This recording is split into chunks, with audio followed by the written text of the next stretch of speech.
Doctor আর কসাই সমান।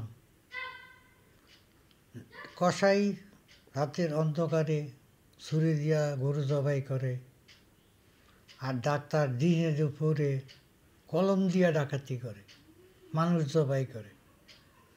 কারণ ভাই, আমি এই মাসে 4-5বার ডাক্তারের কাছে গেছি। আমার ওয়াইফ অসুস্থ, যেই ডাক্তারের কাছে যাই গেলেই 8,000, 10,000, 12,000, 15,000 টাকার টেস্ট আগে টেস্ট করাই দিয়ে আসেন। আবার কিছু কিছু ডাক্তার আছে টেস্ট করায় আবার টেস্টের পয়সা দেওয়া লাগে।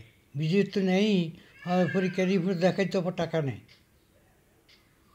এরকম যেই ডাক্তারের কাছে যাই, এর আগে এই মাসে 4বার গেছি ডাক্তারের কাছে।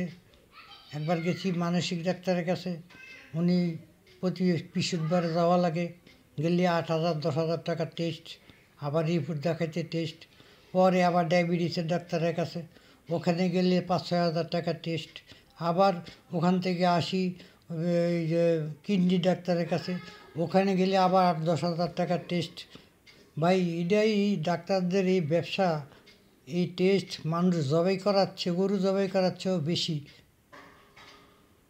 কসাই তো একটা গরু জবাই করে, আর ডাক্তার প্রতিনিয়ত মানুষকে জবাই করে। ভাই, এই জবাই থেকে যে আমরা কবে রেহাই পাবো আল্লাহ তাআলা ছাড়া আর কেউই জানে না। আল্লাহ তাদেরকে হেদায়েত করুক, এই যে জবাইগুলা করে মানুষগুলারে।